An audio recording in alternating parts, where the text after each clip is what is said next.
Last time మాట్లాడుకున్నాం Ramoji film సిటీలో దయ్యాలు అని చెప్పేసి చాలామంది సెలబ్రిటీలు చెప్పారు. తర్వాత ఒకరి తర్వాత ఒకరు కాజోల్ లాంటి వాళ్ళు చాలామంది మాట్లాడిన తర్వాత చాలా ఆర్టికల్స్ కూడా వచ్చాయి. ఇట్స్ ఓకే, అది అయిపోయింది. ఇప్పుడు మళ్ళీ అన్నపూర్ణ స్టూడియోలో దయ్యాలు అని అనేసరికి అటెన్షన్ ఉందిలే. బట్ కాకపోతే ఏంటంటే విషయం, ప్రజెంట్ బిగ్ బాస్ హౌస్లో జరిగే టాస్క్ దానికి ఏం పెద్ద సంబంధం ఏం లేదు. బిగ్ బాస్ హౌస్లో ప్రజెంట్ గోస్ట్ టాస్క్ అనేది రన్ అవుతుంది. బిగ్ బాస్ హౌస్ గురించే మాట్లాడుకుందాం, దయ్యం అనేది కొంచెం పక్కన పెట్టేద్దాం కాసేపు. ఈ టాస్క్ నిజంగా బాగానే ఉంది, కొంచెం ఎంటర్టైనింగ్గా ఉంది. మనం ముఖ్యంగా తనుజ గురించి మాట్లాడుకోవాలి. సచ్ ఎ బ్యూటిఫుల్ బ్రెయిన్ అనిపిస్తుందా, లేకపోతే కన్నింగ్ బ్రెయినా ఏంటో అర్థం కావట్లేదు. బట్ ఏదో ఒకటి, ఆటకైతే కావాల్సిన బ్రెయినే ఇది. అంటే హౌస్లోకి వచ్చి అందరితో రిలేషన్స్ పెట్టుకొని, అందరితో ఎమోషనల్ బాండింగ్స్ పెట్టుకొని మళ్ళీ వాళ్ళనే తరిమేయడం, ఇది ఒక టైప్ ఆఫ్ మైండ్ గేమ్ అనుకోవచ్చు. లాస్ట్ టైం దివ్యల మాధుర్ని కూడా ఆ వీక్ అంతా ఆవిడతో బాండింగ్ పెట్టుకొని లాస్ట్కి వచ్చేసరికి ఆమెకు వాడలా, అంటే ఆమె కొంచెం స్ట్రాంగ్ కంటెస్టెంట్ అని అనిపిస్తే బయటికి తరిమేయడం. ఫస్ట్ భరణిని కూడా తను స్ట్రాంగ్ అనుకుంటే బయటికి తరిమేసిన తర్వాత అంటే ఇప్పుడు నామినేషన్కి వచ్చి ఎలిమినేట్ అయ్యాడు అంటే బయట ఓట్ బ్యాంక్ ఎక్కువ లేదని అర్థం మైండ్ సెట్ ప్రకారంగా. ఓకే, అంటే భరణికి ఎక్కువ ఓట్ లేదు, మళ్ళీ మనం హౌస్ వాళ్ళని ఆ శ్రీజన్ వద్దనుకున్నాం కాబట్టి ఈయన ఉంచుకున్నాము. సో ఇతనికి ఎట్లా ఓట్ బ్యాంక్ లేదు కాబట్టి అతను వదిలేస్తే బెటర్, అతనితో మనకు పని లేదు. పోనీ ఫిజికల్గా ఏమైనా ఉపయోగపడతాడా అంటే రీసెంట్గా గాయమయ్యి హాస్పిటల్కి వెళ్ళి వచ్చాడు కాబట్టి ఫిజికల్గా కూడా ఆమెకు ఉపయోగపడ్డు కాబట్టి భరణి దూరం.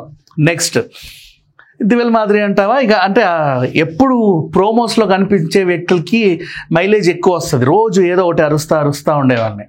అట్లా ఆ ఎపిసోడ్ అటెన్షన్ సీకర్స్ అనమాట కొంతమంది ఉంటారు. ప్రతి ఎపిసోడ్కి ఒక ఎపిసోడ్ అటెన్షన్ సీకర్ ఉంటారు. ఆ అటెన్షన్ సీకర్స్ వీలైనంత తొందర బయటికి వెళ్ళిపోతే మిగతా అటెన్షన్ అంతా ఇటు వీళ్ళ వైపు ఫోకస్ అవుతుంది. ఇదొక స్ట్రాటజీ. నెక్స్ట్ మళ్ళీ ఇమాన్యుయల్ని కూడా నిన్న ఇప్పుడు నామినేషన్లో ఇద్దరు బాగా కొట్లాడుకున్నా కూడా ఇమాన్యుయల్ లాక్ చేశాడు చాలా తెలివిగా. ఓహో, వీడు చాలా తెలివిగా నన్ను లాక్ చేశాడు అని తెలియగానే సాయంత్రం వెళ్ళి మళ్ళీ అతనితో బాండింగ్ పెట్టుకుంది. ఇకపోతే రాము రాథోడ్, ఇక అతని గురించి ఈవిడ కంట్రోల్లో ఉన్నాడు. ఇంకా సింపుల్గా చెప్పాలంటే ఒక దాసిలాగా సేవలన్నీ చేసేస్తున్నాడు. చివరికి ఈరోజు బట్టలు కూడా ఉతికించుకుంది అతనితో. సో ఆ రేంజ్లో అతను సర్వీసులు చేస్తున్నాడు. సో ఇట్లా హౌస్లో ఉన్న వాళ్ళందరినీ తన వైపు తిప్పేసుకుంటుంది. ఎవరైతే సైలెంట్గా కూర్చుంటారో వాళ్ళు ఓకే, అంటే వాళ్ళకి అంత మైలేజ్ ఉండదని తన ఫీలింగ్ ఏమున్నా మనకు తెలియదు. కానీ ఎవరైతే అటెన్షన్ సీకర్స్ ఉంటారో, ప్రతి ఎపిసోడ్లో హైలైట్ అవుతూ వస్తూ ఉంటారో, ప్రతి టాస్క్లో హైలైట్ అవుతూ వస్తూ ఉంటారో, గేమ్స్ బాగా ఆడతారో, వాళ్ళని ఎమోషనల్గా మళ్ళీ చేస్తుంది. ఇదొక స్ట్రాటజీ అనే అనుకోవచ్చు.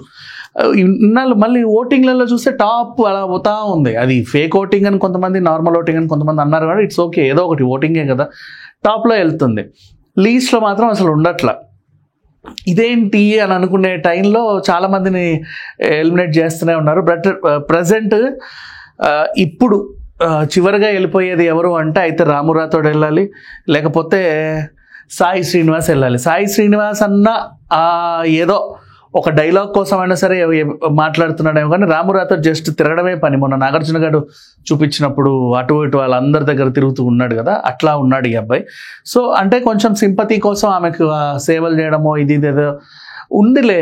ఎంతకాలం సింపతి నెట్ కోసం, ఇప్పటికే 11 వారాల 10 వారాలు ఉన్నాడు. It's okay, not bad. అంటే ఫస్ట్ వచ్చాడు కాబట్టి.